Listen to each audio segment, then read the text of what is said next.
Bienvenue au Bulletin des régions, une émission produite grâce à la collaboration de 20 télévisions communautaires autonomes associées à Cogeco. Bonne émission. Alors, qu'est-ce que ça évoque pour vous, le 5-10-15? C'est un espace absolument magnifique. C'était des belles professions dans ce temps-là? J'ai fait 40 ans, madame. Non, Je vois l'homme comme un arbre parce que l'homme prend racine comme l'arbre. Avez-vous l'impression qu'il y a une relève pour ça? Est-ce qu'il y a des jeunes qui vont pour pas que ça se perde? C'est cette année que ça vaut vraiment la peine de venir au marché public. Ça représente une belle tradition, en fait, qui est un peu un porte-bonheur pour les pêcheurs.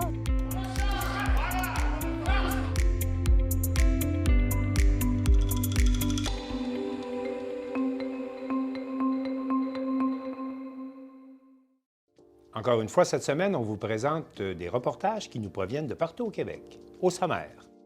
À Montjoly, la municipalité rappelle à la population que la toilette n'est pas une poubelle. Avec l'implantation d'une tarification incitative, les citoyens de la Gaspésie devront mieux gérer leurs déchets afin de limiter la hausse de leur compte de taxes. Les représentants de Québec solidaire en tournée à Lavaltrie. À Bonaventure, l'artiste Mathieu Harton présente l'exposition Empreinte. À Berthierville, on peut admirer une copie de la Buick Riviera Rouge offerte en cadeau au légendaire Guy Lafleur, une automobile qui est mise à l'encan au profit de la Fondation du CHUM pour la recherche sur le cancer. Mais pour commencer cette édition, je vais rejoindre tout de suite Chantal Bédard de Césure.tv qui assistait au sommet sur l'information régionale qui s'est déroulé le 1er mars dernier à Jonquière. Chantal Bédard, bonjour. Bonjour, bonjour. Chantal, tout d'abord, là, quel était l'objectif de ce sommet et pourquoi il s'est déroulé à Jonquière? Oui, ben, en fait, l'événement s'est déroulé le 29 et 1er mars tout dernièrement et à Jonquière. Donc, c'était le sommet sur l'avenir de l'information régionale présenté par l'ATM, qui est l'École supérieure des arts et technologies des médias, et ainsi que la Fédération des communications et de la culture, là, la FNC et le CSN. Et c'était à Jonquière, au Saguenay-Lac-Saint-Jean. Donc, c'est vraiment parce que c'était dans une école où est-ce qu'on enseigne les métiers des communications, les métiers d'avenir dans le milieu des médias. C'était un endroit neutre qui était en région, donc qui était tout à fait approprié comme endroit. On parle souvent de crise des médias en région, mais est-ce que vous avez appris, dans le cadre de ce sommet, en quoi ça consiste, cette crise? Bien, en fait, l'objectif du sommet était vraiment de trouver des solutions, des pistes de solutions à la fameuse crise des médias. Et bon, il y a tellement de choses à dire sur cette crise des médias régionaux. C'est pas si simple. Je vais essayer d'être brève, mais elle est bien réelle, puis il faut pas l'ignorer. Et c'est ce qu'on a fait pendant 2 jours, pendant 24 heures, une centaine de chefs d'entreprises médiatiques, journalistes et rédacteurs en chef là, de différents médias, que ce soit radio, télévision, journaux, Internet. Et on doit le dire, c'est un enjeu de société qui concerne vraiment tout le monde. Mais il y a plusieurs enjeux. On va y aller morceau par morceau, mais c'est sûr qu'on a parlé un peu... oui. Je vous écoute. On a parlé de l'intégrité de la profession. C'était un enjeu que les gens avaient besoin de se rassurer. Le rapport qu'on entretient avec l'information et ses artisans. Il y a une perte de confiance généralisée dans plusieurs médias. On ne sait plus ce qui est de la vraie information, ce qui est crédible, ce qui est de la fausse information, les influenceurs, c'est-tu des journalistes? Donc, c'était une partie des enjeux, mais je dirais que c'était pas l'enjeu principal de la rencontre, mais vraiment le modèle d'affaires des médias en général, locaux, régionaux, qui est, je dirais pas le mot dysfonctionnel, mais en transition actuellement, dont, entre autres, la télévision communautaire, notre télévision, nous, c'est Césure.tv, et c'est une des raisons pourquoi on voulait prendre part à cette grande rencontre. Qu'est-ce que vous avez appris des différents conférenciers? On en a vu quelques-uns à l'écran, là. De quoi les conférenciers sont-ils venus vous entretenir? Je dirais les conférenciers qui m'ont le plus déstabilisé d'une certaine façon, parce qu'on a appris des choses, mais il y avait une brochette de jeunes finissants de l'ATM qui étaient sur place, qui sont arrivés plus vers la fin de la rencontre, mais qui sont venus un peu nous dire ce qu'ils veulent, la place des jeunes dans le milieu des communications, comment qu'ils veulent consommer l'information, que ce soit médium tout confondu. Je dois avouer que j'ai eu, bon, je dirais un choc peut-être là, de génération, de la façon qu'ils veulent consommer, mais je me suis quand même amusée énormément avec eux. Je me suis prêtée au jeu, mais ça m'a quand même un peu déstabilisée. Mais ils veulent être informés, ils veulent, mais on leur a comme pas enseigné. Puis c'est ce qu'ils ont essayé de nous dire. On n'enseigne pas comment consommer des médias, de l'information. Ouais. C'est au cégep où est-ce que leur esprit s'ouvre et qu'on leur enseigne ça. Mais au secondaire et avant, très, très peu. Ils sont libres à eux et là, ils arrivent sur le marché un petit peu dépourvus. C'était le message qu'ils ont voulu nous lancer. Hey, pouvez-vous nous enseigner plutôt c'est quoi les médias locaux? On va essayer de le découvrir par nous autres mêmes. Puis ça faisait un peu, comme je dirais, un choc de génération. Effectivement. Puis est-ce qu'ils n'ont pas mentionné dans le courant de cette rencontre qu'ils se considéraient comme une génération angoissée ou une génération anxieuse? Effectivement, Face à toutes les l'anxiété, nouvelles qu'ils ont là, autour d'eux et à leur avenir, bien sûr. c'était un message qui lançait on est bombardé d'informations de toutes parts et ça crée une anxiété. Alors, ils préfèrent se distancer de l'information et plutôt avoir de la consommation de l'information qui est plus divertissante. Mais c'était quand même des jeunes du cégep, là, fait qu'il faut quand même nuancer. Mais effectivement, il faut apprendre tout en s'amusant. C'est vraiment le message qui est ressorti de la demande des jeunes. Et ils veulent consommer sur des plateformes qui consomment déjà actuellement, qui sont principalement TikTok, Google, YouTube. Donc, ils recommandent que les médias soient plus présents ou utilisent ces plateformes pour les rejoindre? Effectivement, ils voudraient qu'on passe par ces plateformes-là. Qu'on soit d'accord ou pas, c'était une des demandes des représentants de la jeunesse qui étaient là, qui sont quand même des jeunes qui étudient en communication, en médias et qui vont être sur le marché du travail dans quelques mois, là. Mais une chose que je voudrais aussi parler là, au niveau de la crise des médias, au niveau des télévisions communautaires, puis ça, c'est un autre enjeu qui a été parlé après ça avec les autres conférenciers. Si on se concentre sur la télévision communautaire, c'est que un enjeu que nous, on vit de plein fouet, c'est sur la télé, c'est la grande déconnexion de la télévision traditionnelle câblée. Et cette grande déconnexion-là, nous, on le sent énormément. On en a déjà parlé dans le passé. Et c'est évident, là, la relève médiatique, là, les jeunes, eux, sont complètement déconnectés. Ils veulent non pas la télévision généraliste câblée, là, c'est effectivement ce qui a été encore une fois mentionné. Ils vont leurs parents la fin de semaine, mais c'est tout. Mais le modèle d'affaires de la plupart des médias, des télévisions communautaires, est basé sur la télévision traditionnelle câblée. Il y a Louise-Hélène Paquette, chercheure au HEC, qui principalement nous parlait de la dérive des plateformes de diffusion vers les plateformes américaines ou même chinoises ou autres, là, mais principalement américaines. C'est sûr que Google, Apple, YouTube qui appartient à Google, donc Bing avec Microsoft, sont les principales plateformes où est-ce que les gens s'informent maintenant partout au Canada puis au Québec. Et on parle de 90% de la population qui consomme sur ces plateformes là maintenant. Et c'est un des enjeux des médias locaux parce qu'ils n'ont pas nécessairement suivi cette tendance. Ils l'ont faite, mais la transition et le virage numérique n'est pas complété. Il y avait quand même un point positif à ce niveau-là, parce qu'il y a une autre conférencière, Josée Otis, qui était vice-présidente analytique là, chez Cossette, qui nous explique le fait que les gens ont transféré sur d'autres plateformes, donc aussi les gens qui achètent de la publicité ont transféré sur les autres plateformes, ce qui est tout à fait normal parce que les gens suivent les consommateurs. Donc, cette dérive vers les plateformes américaines a créé la dérive des plateformes publicitaires sur les marchés américains. Donc, le Canadien est un grand perdant. Les Canadiens, le Québec sont de grands perdants dans ce transfert de consommation. Parce qu'on ne s'y retrouve plus non plus, là, quand même. Ce qui arrive, c'est que on a des annonceurs d'ici. Oui, je vous écoute. Oui, les médias communautaires, bien sûr, ont fait des virages numériques, ont fait des transitions, se retrouvent ils ont leur site web, leur application numérique, chacun à leur niveau, mais ils se retrouvent perdus dans cette mer d'Internet et d'applications. Donc, ils se démarquent beaucoup moins et les gens ont de la misère à les trouver parce que ça n'arrive pas directement sur leur téléphone, tel quel, un pop-up, nouveau message, nouvelle information. à moins qu'on passe sur des plateformes américaines comme Google ou YouTube. Ah. Mais encore une fois, c'est le modèle d'affaires qui est dysfonctionnel parce que, oui, on a accès à l'information, mais comment qu'on la finance ensuite?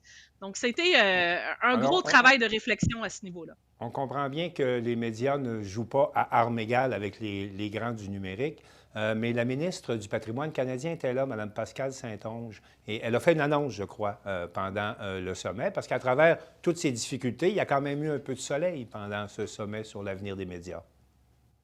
Effectivement, la ministre du Patrimoine canadien, Pascale Saint-Onge, était de passage Oui. pour une belle annonce. On parle de l'initiative journalistique IGL qu'on appelle, qui existait déjà et qui ont annoncé le renouvellement pour 3 ans encore. On parle d'une somme de 58,8 millions de dollars. Dans les années passées, c'est 92 médias qui ont pu Oui. utiliser ce financement-là. Donc, c'est une bonne nouvelle pour le milieu communautaire qui est autant en télévision, radio et journaux. Mais il y a une chose que j'ai eu une entrevue avec elle par la suite et on a pu discuter d'un point qui m'a fait vraiment sourire et que j'ai beaucoup apprécié de sa part, c'est qu'elle disait que la richesse de l'information communautaire, son ancrage dépend de l'adhésion de la communauté. Puis ça crée des liens de proximité. Et ça, c'est unique et précieux. Et j'ai bien aimé ça parce que c'est ce qu'on appelle une image de marque.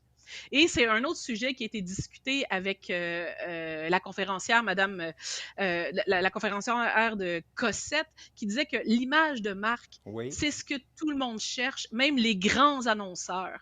Donc, les médias communautaires, ont même s'il y a des pour se problèmes, démarquer, éventuellement. ils ont tout pour se démarquer. Il faut juste qu'ils prennent le train pendant qu'il est en marche, puis qu'ils continuent ce travail-là d'ancrage avec la communauté qui est si unique. Maintenant, Chantal, la ministre était là. On sait que c'est son ministère, avec la loi C-18, qui a causé beaucoup de difficultés aux médias suite au blocage là, par les grands du numérique de l'information québécoise. Outre la poursuite d'un programme existant, est-ce que la ministre avait d'autres annonces pour venir en aide à une industrie qui a été mise à mal, notamment par les actions de son ministère? Bien, c'est sûr qu'elle a annoncé, c'était déjà annoncé précédemment, mais il y a une entente directement avec Google qui va faire des ententes avec des fédérations, des syndicats partout au Canada pour qu'il y ait une redevance, un montant d'argent qui soit redistribué dans les médias canadiens. J'ai quand même osé lui poser la question off of record, comme qu'on dit, pas à la caméra. Quel sera le prochain que le gouvernement canadien est en train de négocier? J'ai coupé la caméra, mais elle a quand même dit qu'il y avait des pourparlers très sérieux qui étaient en cours avec Bing. Donc, Bing, on sait, c'est Microsoft.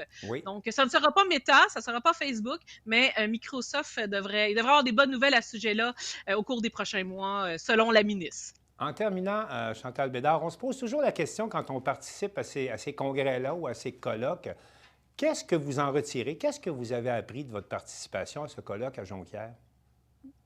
En fin de compte, ce que je retiens de tout ça, c'est qu'il y a énormément de travail, mais une chose est sûre, c'est en réfléchissant, en travaillant collectivement, pas chacun dans son coin, chacun pour soi, mais c'est en mettant ensemble la force de réflexion qu'on va trouver des solutions.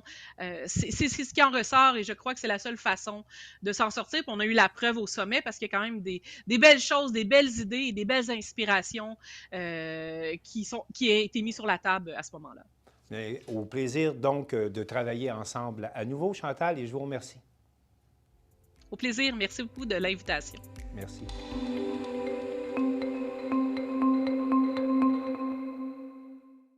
La Ville de Montjoly peine à entretenir son réseau d'égouts parce que trop de citoyens prennent la toilette pour une poubelle. Mais attention, nous indique Marc Després de la TV Métis, la municipalité a les moyens de revenir à la source du problème et peut même imposer des amendes. Eh bien, on se trouve au garage municipal de Montjoly, bien entendu, parce que, bon, on a vu apparaître sur la page Facebook de la Ville de Montjoly 2 messages particuliers la semaine dernière concernant les toilettes. Ça peut sembler bizarre pour les gens à la maison, c'est qu'il y a une problématique depuis un certain temps, là. Le monde jette à peu près n'importe quoi dedans, là. Oui, effectivement, nous, on voit des choses qui se passent dans les égouts, là, des choses qu'on ne voit pas normalement, comme des condoms, des lingettes, des bouts de cigarettes, des feuilles de papier journal. On a vu des choses comme les lingettes désinfectantes. C'est populaire depuis le temps que le COVID est arrivé. Là. On s'est rendu compte qu'il y a eu beaucoup de gens qui l'utilisent, mais ils savent pas qu'il ne faut pas qu'ils mettent ça dans les toilettes. Fait que là, on veut sensibiliser les gens pour éviter de faire ça. Puis justement, ça nous donne des problématiques au niveau de notre réseau. Ça bouche les entrées de service des gens. On va intervenir, mais on se rend compte que si ça va plus loin après ça, il y en a d'autres. Il peut y en avoir 3, 4 dans la même rue qui font la même chose. Fait qu'à un moment donné, ça s'étire dans le dos, en aval du réseau. Puis ça amène des refoulements majeurs parfois. Ça peut amener jusqu'à des gros problèmes dans les rues complètes. Là. Fait que nous, on veut éviter ça pour que les gens soient conscients que ça peut emmener, qu'est-ce qu'ils font, l'impact de ça. Fait qu'on veut qu'ils prennent connaissance que la seule chose qu'on a dans les toilettes, c'est nos besoins. C'est nos besoins. Tout ce qui est organique peut y aller, mais pas plus que ça. Les produits chimiques, la même chose. Les médicaments, tout ce qui touche les cheveux, toutes ces choses-là. Ça a l'air banal des fois, mais ça bouche des pompes. On a des problèmes avec les stations de pompage. À ce moment-là, ça permet d'arrêter les postes de pompage. Ils deviennent en trop plein, puis à un moment donné, ça s'en va au fleuve, puis c'est pas traité. Fait qu'il faut éviter ça à tout prix. Fait que c'est ça.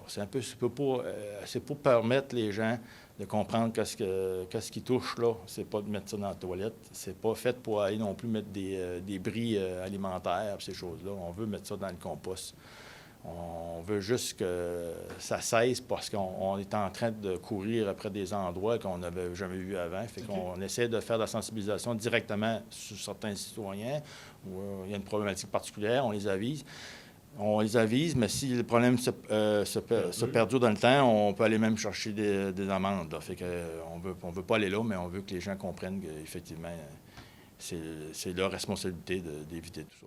Parce que, peut-être certains citoyens vont se dire, bon, je mets ça dans ma toilette, ils ne seront pas capables de me retracer, de dire que c'est moi qui fais ça. Non, c'est pas vrai. Nous, on peut aller remonter loin, on peut aller jusqu'au citoyen qui est en problème, là.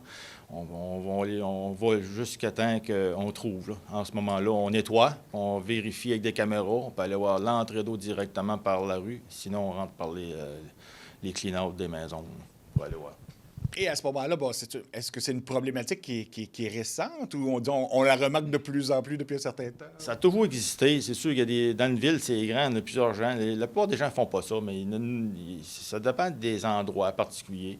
Je pense que c'est de l'information. C'est là qu'il faut aller chercher la clientèle qui n'a pas cette formation-là. On va donner des communiqués, on va mettre des accroche-portes aux besoins aux résidences qu'on s'est rendu compte qu'il y a des problématiques particulières. Quand les préposés travaillent dans le réseau d'égouts puis se rendent compte des choses, on va aller jusqu'à là, dans les prochaines semaines pour essayer au moins d'avertir dans le sens du mot, sans donner une infraction, mais on dit, vous êtes en infraction, on a vu quelque chose dans le réseau, on demande de faire attention à ça, puis prendre position là-dessus là, pour éviter que le problème perdure. Qu'est-ce qu'on fait quand c'est un bloc où il y a plusieurs logements? Est-ce qu'on peut... On avise le propriétaire, fait qu'on demande au propriétaire d'aviser ses locataires. À ce moment-là, c'est sa responsabilité de faire le tour de ses locataires. Fait que c'est de cette façon-là qu'on intervient normalement. Et parce que ça a un coût, tout ça, là, parce que nettoyer, prendre le temps, le temps de l'employé municipal. Oui, tu sais, notre temps, c'est pas un luxe. Hein. On veut l'investir là, comme il faut à bonne place. On veut l'entretenir. On a des équipements pour le faire. On veut laisser les employés travailler dans le régulier, c'est-à-dire le nettoyage normal. Mais si on passe notre temps à aller 2-3 fois dans la semaine pour aller surveiller nos réseaux qui sont problématiques, c'est qu'on vient qu'on ne travaille plus dans les endroits normaux où ce qu'ils ont besoin aussi. Il y a d'autres endroits qui en ont besoin. Mais ça coûte le salaire, ça coûte la machinerie qui travaille là. C'est sûr que si, mettons, on envoie des amendes, bien, les frais inhérents à la cause là, pour remédier au problème, ça peut aller jusqu'à aller facturer les camions vacuum, là, ces choses-là. Fait qu'il faut que les gens comprennent que ça coûte cher. Un vacuum, là, quand ça arrive dans la rue, là, ça va vite dans une journée. Ça peut coûter 4 à 5 000 une journée. Et en plus, c'est le compte de taxe du citoyen qui est affecté en bout de ligne. Exactement. Fait qu'on est tous là, on écope tous les gens. Là. Entre mots, là, on est là pour voir ce que ça fonctionne bien, puis éviter justement que ça continue. On aimerait que les gens prennent conscience de tout ça. Donc, il y a effectivement, donc, à la Ville de Montjoly, un règlement qui concerne vraiment cet item-là. Oui, le règlement, il existe, ça fait plusieurs années. C'est la gestion des eaux. Là-dedans, on mentionne beaucoup d'articles au sujet des contaminants, les déchets, les produits chimiques, ces choses-là. Fait que c'est tout là. Fait que quelqu'un qui veut savoir s'il a le droit ou pas de rejeter quelque chose, c'est tout marqué là-dedans, c'est clair. Puis quand on se réfère à des amendes, bien, c'est avec ces articles-là. C'est sûr qu'on préconise sûrement pas la dénonciation. Par contre, bon, si quelqu'un se rend compte que son voisin ou même un membre de sa famille exagère ou contrevient, est-ce qu'il peut vous appeler à ce moment-là? Ou... Nous, là, on va intervenir, on va faire la sensibilisation. On va discuter avec le citoyen, mais on va juste lui dire de ne pas faire ces choses-là. C'est quoi qu'il a fait, puis on veut savoir ce qui se passe dans le réseau, c'est sûr. C'est un exemple, quelqu'un qui fait de la peinture puis nettoie ses pinceaux de peinture à l'huile à l'intérieur de l'évier, c'est pas légal, entre mots. Il n'y a pas rien qui devrait aller là. C'est seulement de l'eau grise, l'eau de vaisselle, l'eau de toilette, puis c'est tout. Là. Parce que aussi, il y a un item aussi que souvent les jeunes pensent que c'est banal, mais la graisse d'aliment, ça, c'est mortel. Là, parce... Entre autres, oui. Le bacon le matin, là, la poêle pleine de graisse de bacon, il y a beaucoup de gens qui font ça par habitude. Pire chose à faire. Tu encrasses un peu ta conduite, un peu comme des artères d'un être humain là, qui a du cholestérol. C'est la même chose. Fait qu'il faut éviter ça. Aussitôt que ça revient à la température normale, température ambiante, ça dépose une cire, une graisse autour des tuyaux, puis ça colmate. On voit ça souvent. Et aussi, bien, on parle beaucoup de la toilette, mais c'est la même chose pour l'évier et le bain, là, j'imagine. On peut juste installer là, une petite grille là, pour recueillir les cheveux, etc., puis ça fait la job à bon québécois. Tout à fait. C'est un bon truc pour éviter justement que les cheveux et ces choses-là aillent vers l'égout, en trois mots. Donc, ce qu'on demande aux citoyens aujourd'hui, c'est de faire attention, puis c'est des petits gestes là, qui prennent quelques secondes, mais qui peuvent faire une méchante différence. Oui, exactement. Il y a ça, puis en même temps, mais économiser l'eau autant que possible. C'est éviter d'ouvrir le robinet, puis je prends l'occasion pour, justement, on s'en va vers un programme d'économie d'eau. Là. On va sensibiliser les gens aussi dans les prochaines semaines au niveau de la consommation de l'eau potable, justement, pour éviter, justement, de gaspiller l'eau. Puis en même temps, penser à quoi est-ce qu'on met dans nos toilettes. Et bon, on pense aux citoyens, mais c'est la même chose pour les commerçants aussi. Là, C'est tout le monde. Quelqu'un qui a une entreprise, une épicerie, n'importe quoi, tu ne peux pas envoyer quoi que ce soit dans un égout. Il y en a qui mettons qu'ils nettoient un plancher à l'eau, puis que tout le sable se retire dans le drain de plancher. Faites attention à ça, c'est pas supposé aller là. Ça s'en va dans le drain, ça s'en va quelque part après. Ça va même boucher vos installations. C'est pas bon pour ça. Puis de deux, ça va aller plus loin dans le réseau.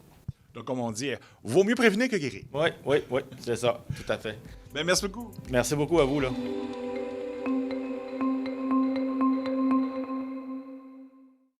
En Gaspésie, la Régie intermunicipale de traitement des déchets implante une tarification incitative, nous rapporte Jean-Denis Laperrière de la télévision du Rocher-Percé. L'exercice de caractérisation des matières qui se retrouvent au lieu d'enfouissement technique de Gaspé a révélé que 65 des matières qui y sont envoyées auraient dû se retrouver au recyclage, au compostage ou à l'écocentre. Afin de diminuer ce nombre, qui entraîne des coûts plus élevés pour le transport et l'enfouissement, la Régie intermunicipale de traitement des matières résiduelles de la Gaspésie implantera de façon progressive une tarification incitative. Avec Laurent Gélina, chargé de projet, on discute de cette nouvelle tarification ainsi que de la nouvelle grille tarifaire des écocentres. Bonjour. Bonjour Jean-Denis. Ça va bien? Très bien, toi? Oui, merci. Avant de parler de la grille tarifaire, il y a aussi quelque chose qui rentre, qui va être effectif cette année, c'est la tarification incitative. C'est quelque chose qui a été discuté au mois de janvier l'an passé.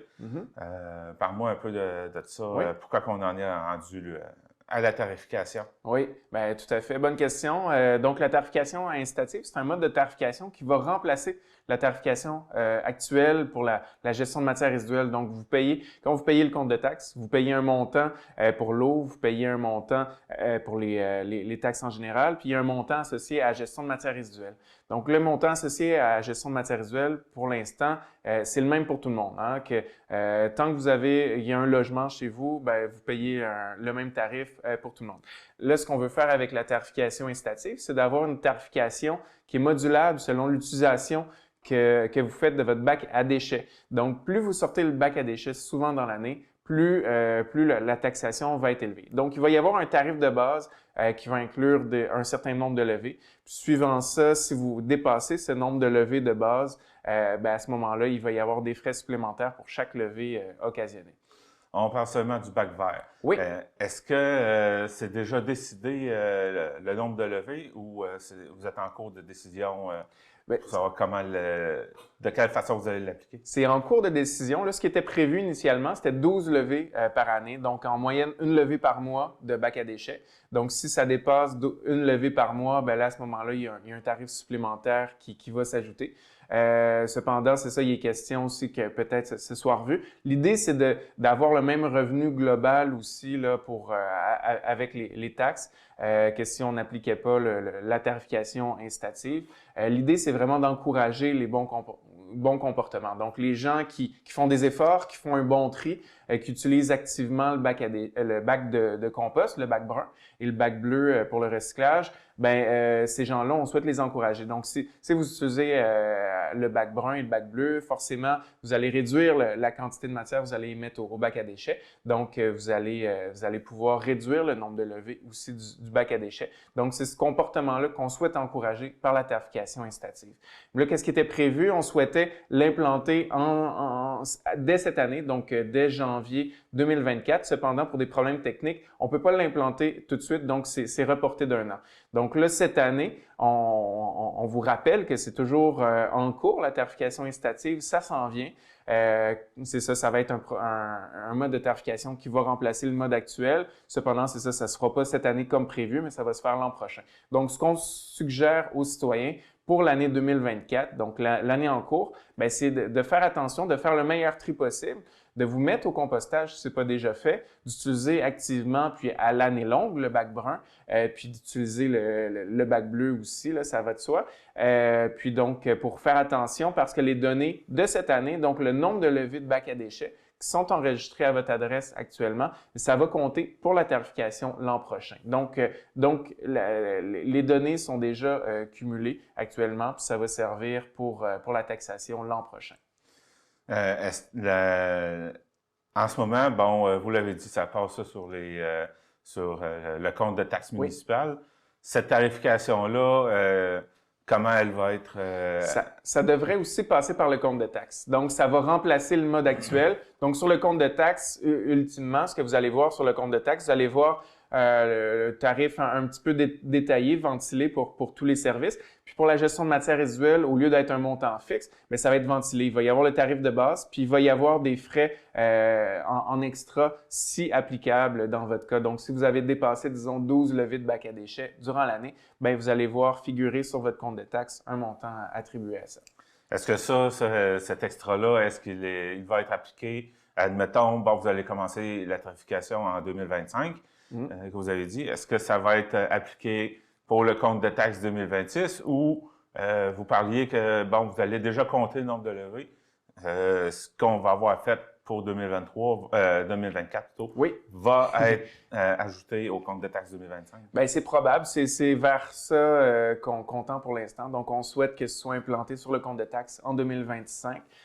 Donc, dès le compte de taxe de janvier ou février 2025, on souhaite que ce soit inclus là-dessus.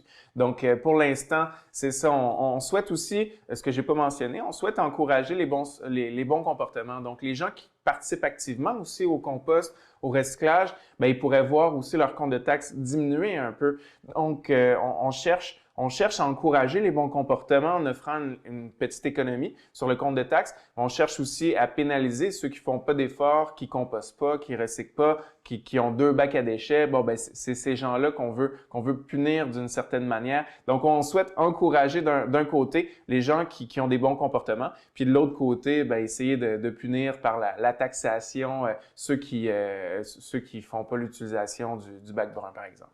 Donc, si on s'en tient à 12 levées du bac vert par année et qu'en plus on composte beaucoup, on va être récompensé. Oui, exactement. Donc, il faut voir le bon côté des choses. Donc, si on adopte les bons comportements, si on fait un bon tri à la maison, nécessairement, notre geste va être récompensé au bout de la ligne. c'est le temps de passer.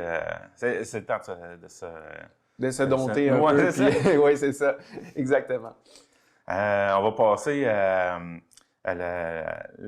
aux écocentres. Là. Oui. Il y a des changements qui s'opèrent cette année. Oui. Comme par exemple une nouvelle grille tarifaire, puis il y a aussi le retour aux limites, Oui, qu'on pourrait dire. Là. Les limites de quantité, exactement. Donc, on vient tout juste, la MRC vient tout juste d'adopter la nouvelle grille tarifaire pour 2024. Donc, ça a pris effet à partir du mois de février. L'an dernier, c'est ça, on avait aboli, la MRC avait souhaité abolir la limite de quantité pour les citoyens parce que chaque adresse résidentielle avait droit à une certaine quantité de matière apportée aux écocentres par année. Cependant, c'est ça, l'an dernier, la MRC avait souhaité abolir cette limite-là, donc de rendre accessible en tout temps pour toute matière aux citoyens. Mais là, on a vu que ça avait coûté beaucoup plus cher et puis qu'il y avait eu exagération aussi. Il y a des citoyens qui ont démoli des garages complets, qui ont démoli même des annexes à la maison, qui ont apporté ça à l'écocentre. Donc, ça a fait beaucoup de matières qui ont dû être gérées. Ça a coûté très cher aussi. Donc là, les élus ont décidé de revenir à comme c'était avant. Donc, ça l'a déjà été. On revient à la limite comme on avait en 2021, 2020, 2019.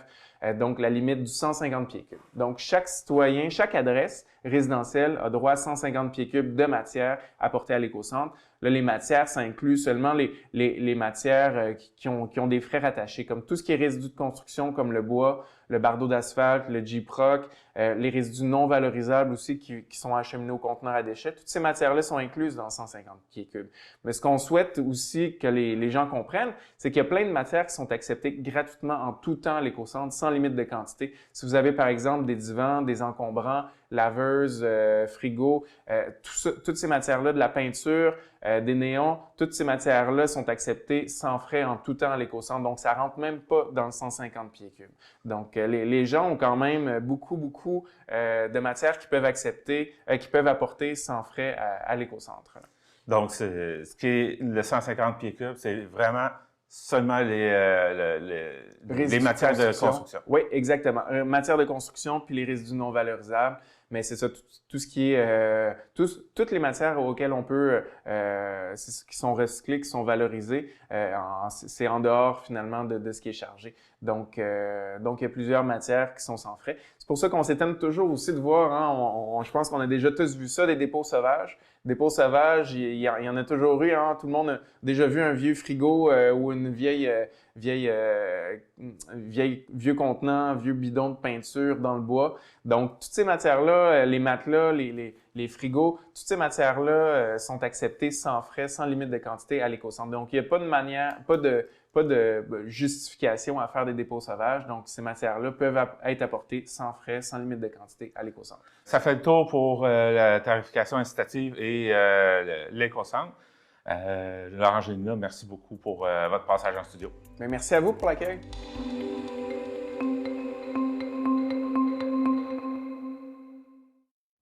J'accueille maintenant Danny Bérubé de CTB-TV pour faire le tour des actualités de la région. Danny, bonjour.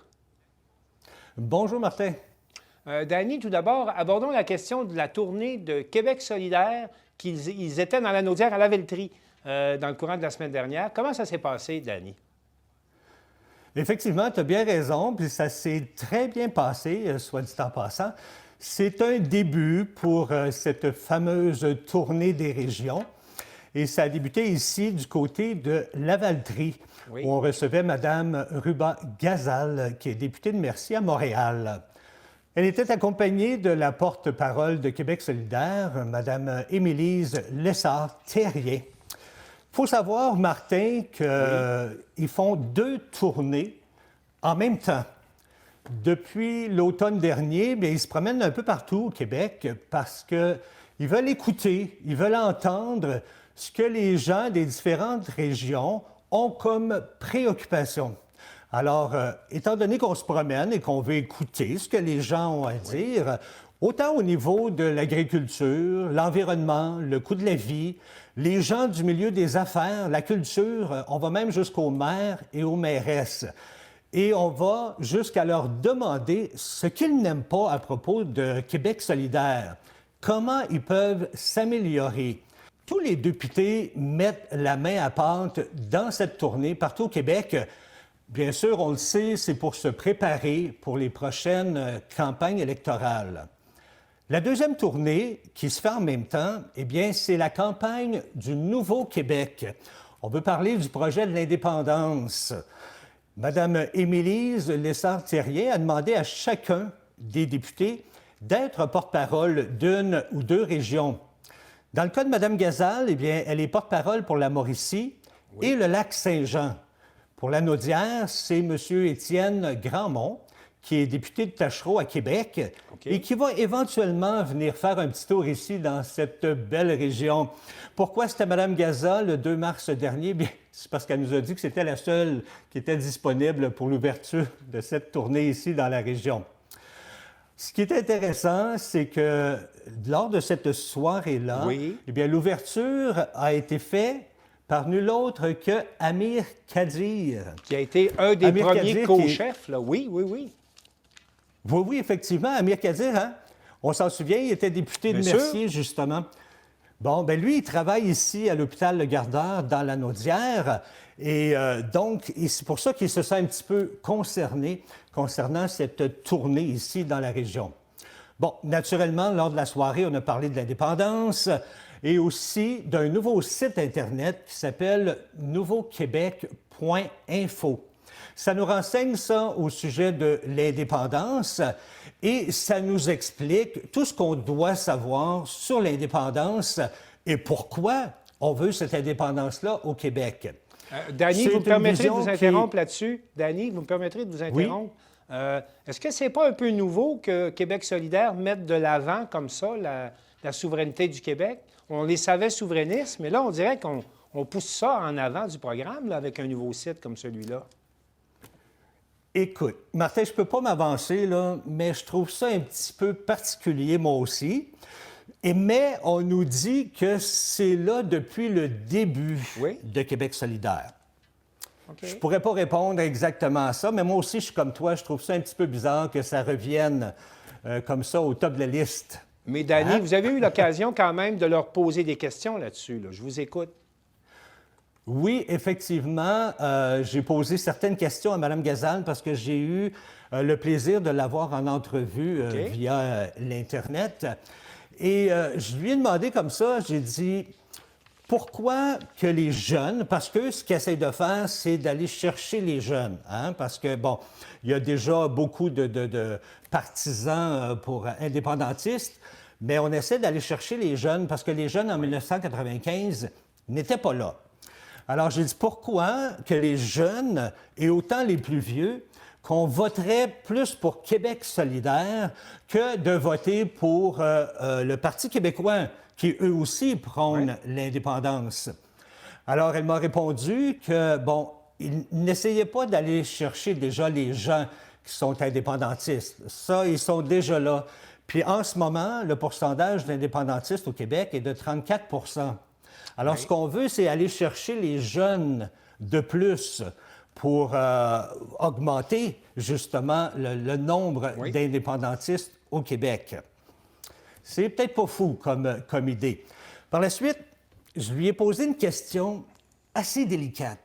Une question qui peut être vue par certains comme déplacée ou encore insultante pour certaines personnes, mais sachez que je n'avais pas cette arrière-pensée quand je lui ai posé cette question-là. Elle était assez gentille pour me répondre en plus. Alors, la question était sur? Bien, sur ce qui s'est passé en 1995. Hein, tu te souviendras, lors de ce deuxième référendum, le Québec a passé à un cheveu de remporter l'indépendance. Oui. Je te parle des chiffres, là. Il y avait 50,58 pour le non et 49,42 pour le oui. Absolument. Il n'y avait seulement que 5 000 votes de différence. Fait que donc, on a passé très, très près de l'indépendance. Mais à cette époque-là, et c'est là que j'en viens que c'est un peu délicat, il y avait des oui-dire à l'époque que si le Québec n'avait pas gagné son référendum, c'était causé par les immigrants. Je t'explique. Parce vous que nous ramenez à la fameuse déclaration de Jacques Parizeau, là, le soir de la défaite référendaire. Effectivement. Et c'est vrai que c'est délicat, Dany. C'est vrai, mais je vous écoute. C'est très, très délicat. Et moi, je fais juste rapporter les faits ici. Là. On vous écoute. Je rappelle aux gens que quand on est immigrant, après 3 ans dans un pays, ici au Canada, on peut demander la citoyenneté canadienne. Et s'ils ont la citoyenneté canadienne, ils sont inscrits automatiquement sur la liste électorale. Donc, les gens peuvent voter. On comprend très bien qu'après 3 ans seulement, nos racines dans notre nouveau pays sont pas très, très profondes. On ne connaît pas toute l'histoire du pays puis l'historique de ce qui s'est passé. Même pour nous, des fois, ça prend une vie entière pour comprendre le principe. Alors, je vous ramène maintenant en 2024, et c'est la question que je lui ai posée. Oui. J'ai dit maintenant que l'immigration est en forte hausse en ce moment au Canada et encore plus au Québec. Hein? On le voit, on en parle souvent à la télévision. Alors, vous n'avez pas peur que si on avait un référendum aujourd'hui, que l'histoire se répète? J'ai posé la question et on écoute ce qu'elle nous a répondu. Bien, c'est exactement pour ça, à Québec solidaire, aujourd'hui, on est en 2024, il n'y a pas de référendum demain, les élections sont encore dans 2 ans et demi. Donc, c'est exactement pour ça qu'on a pris notre bâton du pèlerin et qu'on veut parler de l'indépendance du Québec. En 1995, ce qui s'est passé, c'est que quelques mois, en fait, même pas 1 an avant octobre 95, l'appui à l'indépendance était très, très, très bas. Je veux dire, était vraiment loin du presque 50% qui a été atteint le jour du vote du référendum. Et après, ce qu'il y a eu, il y a eu un document qui a été, je pense que c'est le livre blanc qui a été distribué dans toutes les chaumières. Et après ça, Jacques Parizeau, il a convié la population à une sorte d'assemblée ou je me rappelle pas comment ils ont appelé ça, mais une sorte de commission itinérante pour que les gens envoient des mémoires ou disent quel Québec pays ils veulent, etc. Puis ça, il y a eu beaucoup plus de mémoires, beaucoup plus de participation, des milliers et des milliers de personnes qui ont participé à cette assemblée-là itinérante. Puis même Jacques Parizeau, puis les gens qui ont fait ça étaient étonnés.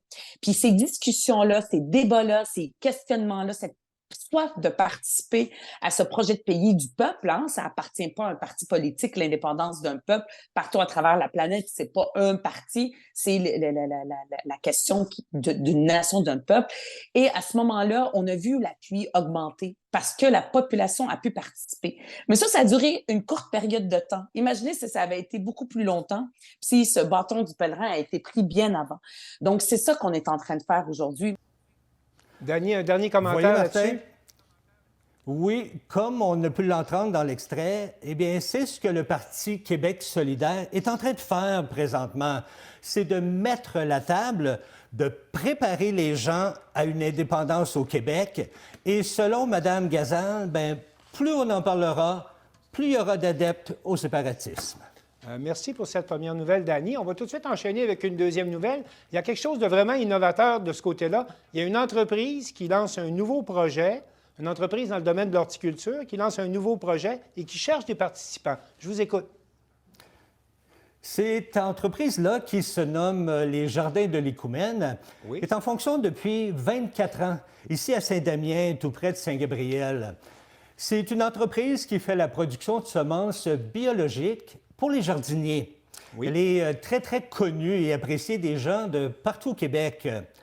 Parce qu'en plus de pouvoir, on peut se rendre sur place, devrais-je dire, pour acheter ses semences et aussi son terreau, parce qu'on vend aussi du terreau depuis quelques années, mais on peut également passer sa commande par Internet. C'est une entreprise qui a 12 000 pieds carrés. C'est une immense entreprise. En plus des jardins, ils ont des nombreux bâtiments, des serres et tout ce que vous avez besoin pour jardiner.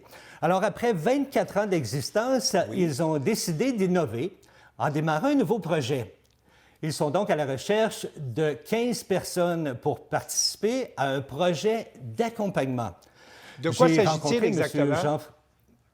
Je vais tout vous conter ça, mon cher Martin, ça s'en vient, parce que moi aussi, j'étais comme vous, je n'avais aucune idée de ce qu'était ce fameux projet d'accompagnement. Donc, je suis allé rencontrer M. Jean-François Lévesque, qui est cofondateur des Jardins de l'Écoumène, pour me donner un peu plus d'explications sur ce fameux projet. Bien, écoute, Martin, premièrement, les gens ont jusqu'au 22 mars pour s'inscrire. Naturellement, il est peut-être préférable d'habiter dans la région de la Naudière, à moins que vous n'ayez pas peur de voyager, parce que vous devrez vous rendre au moins 2 fois à Saint-Damien pour des rencontres de groupe. On va offrir à ces 15 participants une trousse d'une valeur de 300 $. Bon, il y a des semences, il y a des tamis, il y a des tapis chauffants, tout ce que vous avez besoin pour ce fameux projet qui va durer du mois d'avril jusqu'à la fin mai. Les gens sont chez eux, dans leur jardin, et vont faire pousser leurs semences chez eux. Oui. Ils seront accompagnés tout au long du projet par des experts en agronomie. On comprend que, bon, ça va se faire par Internet, là. Oui, oui. Alors, si jamais les gens ont des problèmes, des questions ou autres, eh bien, les experts seront là pour les aider. Ce qu'on demande aux gens en retour, c'est de tenir un journal via une application Internet sur comment ça se passe. Transmettre leur expérience au fil des semaines. Qu'elle soit facile ou difficile, qu'ils rencontrent des problèmes, peu importe, on veut tout savoir. Fait que vous comprendrez bien sûr qu'il y a une raison derrière ce projet-là. Là. L'entreprise, ce qu'elle veut, c'est comprendre et cerner vraiment ce dont les jardiniers ont besoin. Donc, on veut leur offrir un meilleur service, des meilleurs produits à nos clients. Et c'est grâce à ces informations-là qu'ils vont recueillir qu'ils vont pouvoir arriver à leur fin.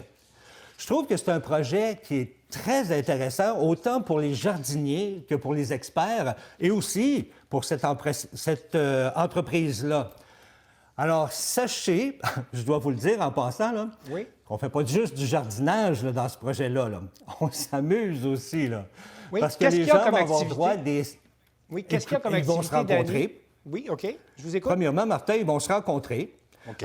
Soit par des 5 à 7 virtuels. Fait qu'on prend un petit verre, puis on jase de ce qui s'est passé durant la semaine. Il va y avoir au moins 2 visites au jardin de l'Écoumène par les participants. Et aussi, les experts vont se déplacer et vont aller visiter les jardins de ces participants-là. Ça va être très, très, très intéressant. Alors, si jamais il y a des jardiniers parmi vous, que vous soyez débutants, intermédiaires ou expérimentés, parce que même les expérimentés vont sûrement apprendre quelque chose. Alors, si ça vous intéresse, vous pouvez vous inscrire à partir de leur site Internet qui est écoumène.com. Et je vous rappelle que vous avez jusqu'au 22 mars pour participer. Et moi, de mon côté, Danny Bérubé de CTB-TV, je vous remercie pour cette tournée des sujets d'actualité chez vous et je vous dis au plaisir. Merci. Bye-bye. Bye-bye.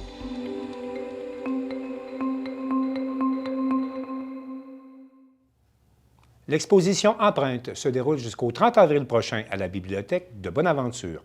Un reportage de Télélag. Mathieu Harton nous transporte dans son univers artistique à travers son exposition Empreinte, qui a lieu jusqu'à la fin du mois d'avril à la Bibliothèque Françoise Bugeaud de Bonaventure. Mathieu Harton, je suis résident de Saint-Siméon de Bonaventure. Alors, c'est moi qui ai la chance d'exposer à la Bibliothèque François Bugeaud du mois de février jusqu'à avril. Je suis un artiste en art visuel, multidisciplinaire quand même. Je touche à la poésie, le slam. Je suis aussi DJ de danse libre. Le titre de l'exposition qui se déroule à la Bibliothèque de Bonaventure, c'est Empreinte. En fait, je suis allé sélectionner des œuvres que j'ai faites dans les 6 dernières années, avec aussi des empreintes de textes, de poésie. Fait que chaque œuvre est accompagnée d'un fragment, d'un extrait de texte que j'ai écrit. J'aime me réfugier là où la mort et la vie ont la même importance. J'allais piger dans les cahiers d'écriture, puis je me suis amusé à essayer de voir s'il y a des textes qui, selon moi, résonnaient avec des toiles. C'est sûr que le but, c'est pas de chercher une signification là, absolue entre le texte et la toile. C'est juste une façon d'accompagner peut-être l'expérience quand on se trouve devant la toile. Voilà, j'utilise principalement l'acrylique, j'utilise peu de pinceaux. J'aime m'amuser avec les cadres, avec les rondins de bois, le cadrage d'écorce de bouleau. Pourquoi empreinte? Au début, j'avais lancé ce nom-là sans trop savoir où je m'en allais avec ça. Mais tranquillement, de fil en aiguille, ça a fait du sens. Je suis toujours confronté avec une relation d'amour-haine, dans le sens que ça me confronte beaucoup dans ma bête, dans mes démons, de, tu sais, regardez-moi, et ainsi de suite. Alors, empreinte, c'est une façon de dire que finalement, notre intérieur cherche souvent à laisser une trace de notre vie. Et empreinte, finalement, c'est de quoi d'éphémère. Fait que les tableaux que j'expose, c'est une façon de dire que ça a été des moments vécus pour moi et c'est des empreintes de courts moments. Fait que c'est une façon d'enlever un peu de l'importance au résultat, à la toile, au rendu final, de se concentrer sur finalement qu'est-ce que le moment, qu'est-ce qui est resté de ce moment-là. Si vous avez la chance de vous déplacer, j'ai des toiles très, très différentes. J'aime ça me déstabiliser puis de me promener d'une énergie à l'autre. On peut être devant une toile et finalement le titre de la toile de 5-6 lignes. On me demande souvent de parler de mon processus puis de ma démarche, puis souvent je vais répondre par « je joue ». C'est un peu cliché, mais c'est ma façon de faire du déni. Je suis habité par l'imposteur, le rôle de l'imposteur. Alors, moi, ma façon, c'est que je joue avec la peinture. Dans la dernière année, j'ai commencé à jouer avec les ballons. Je me suis amusé à commander des ballons. Le plastique, qui est une matière qu'on n'aime pas, qu'on déteste, c'est une façon de dire est-ce qu'on est vraiment plus écologique qu'on essaie de le laisser paraître? C'est ma question. Fait que je m'amuse avec des ballons, puis je trippe à tisser, tresser des ballons avec de l'écorce de bouleau, qui est des matières qui n'ont peut-être jamais rentré en relation, mais je m'amuse avec ça. Dans la toile que vous voyez en ce moment, je laisse aussi l'ouverture de la balloune où on peut gonfler la balloune ou ainsi de suite. Fait que toute l'idée de fête aussi. Déplacez-vous, venez voir, oubliez mes mots, puis laissez-vous porter par la peinture et les courts textes qui les accompagnent.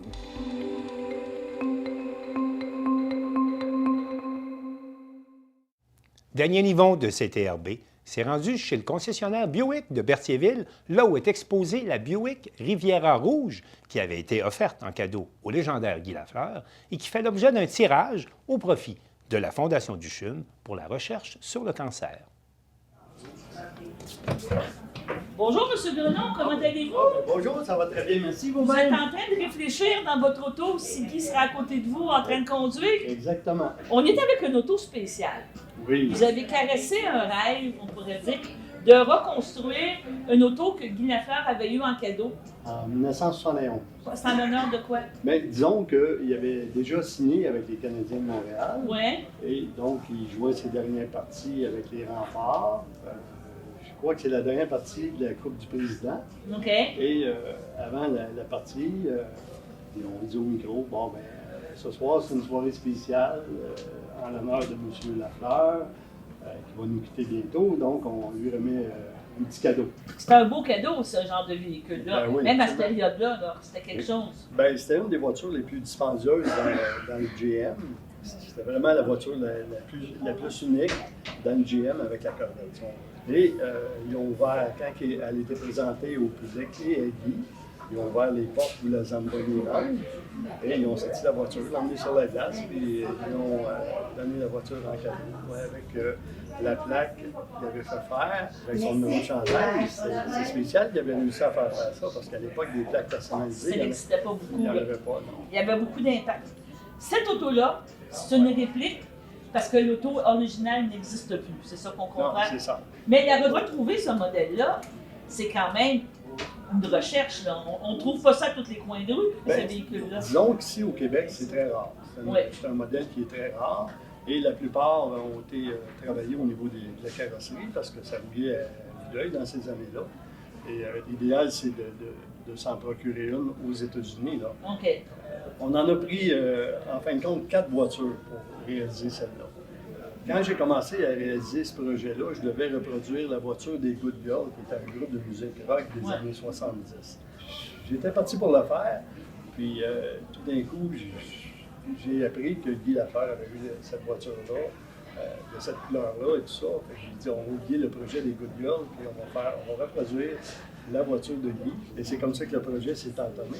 Et par la suite, disons que je voulais seulement présenter la voiture dans des expositions, faire un hommage à Guy Lafleur. Des shows d'auto. C'est ça. Oh, les cafés-rencontres, les expositions de voitures de collection, les week-ends. Et en cours de route, j'ai perdu ma petite sœur d'un cancer. Ah bon. Et tout ça a fait que Un matin, je me suis levé puis j'ai dit, tiens, je vais offrir la voiture au fond du lac pour ramasser des sous pour la recherche. Donc, présentement, il y a 2000 billets, c'est bien ça, je ne me trompe pas, C'est ça. qui sont en vente au coût de 150 du billet. C'est ça. Ça va être tiré au mois de mai, hein, c'est bien ça? Le 5 mai au Colisée à Québec. Comment ça fonctionne? Tous les profits de cette vente-là vont à la Fondation? Oui, c'est ça, les profits vont à la Fondation. C'est certain qu'on a eu beaucoup de dépenses en cours de route, la publicité et tout ça. Il y a un bon montant. Il y a un bon montant pour la recherche. Je suis en compagnie d'Isabelle Soucy, c'est bien ça? Exact. Responsable des communications pour Payé Automobile. Vous avez une belle auto ici. Qu'est-ce qui a amené, on va pas dire le lien, le fait qu'on ait l'auto ici à Berthierville? On sait qu'on a un lien avec la Berthierville. Beaucoup de choses, mais évidemment. c'était quoi l'objectif de l'amener ici à Berthierville? Premièrement, comme vous avez pu le constater, si vous circulez dans la concession, on est amoureux des voitures, puis il y a déjà quelques belles pièces qui sont exposées. Vous avez parlé de Guy Lafleur, évidemment, il a été très présent dans la communauté du temps où il était restaurateur, puis on sent vraiment l'attachement beaucoup des gens. Ça a été un homme qui est important. Puis, petite anecdote, c'est arrivé à l'occasion qu'il vienne laver sa voiture dans le garage les fins de semaine. Bien oui, hein? Donc, c'est sûr que nous aussi, là, chez Payé, on avait un attachement pour M. Lafleur. Puis, je vous dirais également que notre entreprise a joué d'une belle notoriété, d'une très bonne visibilité aussi. Puis, on aime se servir aussi de toute cette tribune-là pour pouvoir mettre de l'avant des causes. On aime s'impliquer, on aime être près des gens. Donc, on voulait pouvoir se servir un petit peu de ça, notre notoriété aussi, pour mettre de l'avant la cause de la recherche sur le cancer. Est-ce que vous vendez des billets ici pour le tirage ou on En peut fait, vraiment aller sur le site Internet? Le site, mais je vous dirais que tous nos employés sont un peu au courant de comment ça se passe, surtout nos réceptionnistes aussi. Donc, ne vous gênez pas si vous venez à la réception. Elles vont vous donner la bonne information, vous diriger directement sur le site en ligne. Puis, nous, on essaie de faire la promotion le plus possible aussi, mais c'est ouvert à tout le monde. Là. Client, pas client, là, si vous désirez. Venez voir l'auto. Venez voir l'auto, ça nous fait plaisir. Faire votre don. Absolument, de vous recevoir en concession. C'est une très belle initiative. Félicitations. Absolument. On est très fiers et on est très choyés. C'est quoi vos heures? C'est quand que les gens peuvent avoir la chance Pour de être venir certain de pouvoir être accueilli par une réceptionniste, faire servir un bon café aussi. C'est de 9h jusqu'à 7h en semaine et le vendredi, on ferme à 5h.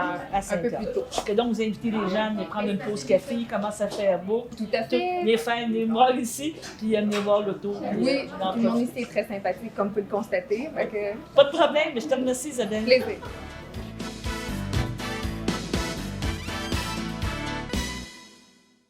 C'est tout pour le Bulletin des régions cette semaine. On espère que ça vous a plu. Je remercie toutes les stations de télévision participantes et je vous dis à la prochaine.